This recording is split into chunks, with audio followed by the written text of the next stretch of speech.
And there was what you might call an advertisement for chaps to train as glider pilots.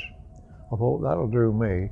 We didn't really care much about what things were about, what happened to us. We were just boys out for a good time, you see.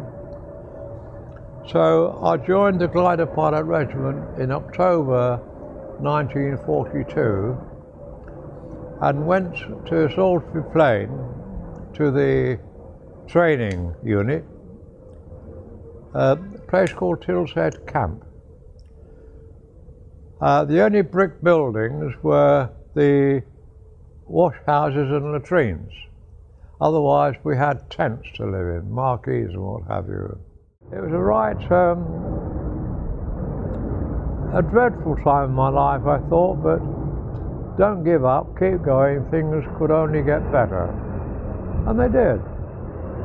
I eventually went to a flying school, was taught to fly a Tiger Moth, and after that I went to a glider training school where we flew Hotspur gliders, quite small things. They would carry about 6 or 7 chaps in the back and room for 2 pilots. But they were purely used for training purposes. Now, that was in the late summer, autumn of 1943.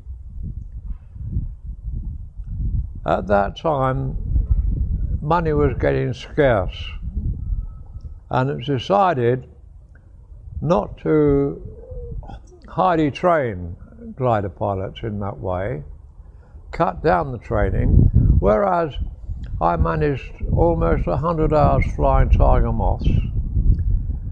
By the time I got to the glider training school, the training was cut from 35 hours to 10 hours. And I was one of the first to have to do a 10 hours glider training. Fair enough, I passed, was awarded the Army Flying Badge, and went to number 6 Squadron, which was the latest one to be formed. I was taught to fly the Horsa Glider by my first pilot. He had been through the full course of training, and it was quite enjoyable. Summer was coming, and well, we had quite a fair enough time.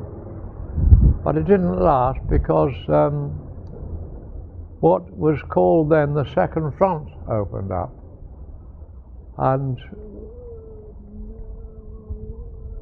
about half the regiment was used for the invasion of France, and I think it depended upon who your squadron commander knew as to who got the jobs. You see, well, we were left in the cold, we were reserves. We felt narked about it, because one of the reasons why we joined the regiment was we'd be the first across to get on with the job, you see, and we were bitterly disappointed. Never mind, we were in reserve to fly off to anywhere where we were needed, and I reckon that summer of 1944 we must have been briefed for at least a dozen operations, and we had a load of gliders ready for it. Next morning you'd hear on the tannoy, operation such and such is cancelled. That went off day after day, almost week after week. So we just didn't go.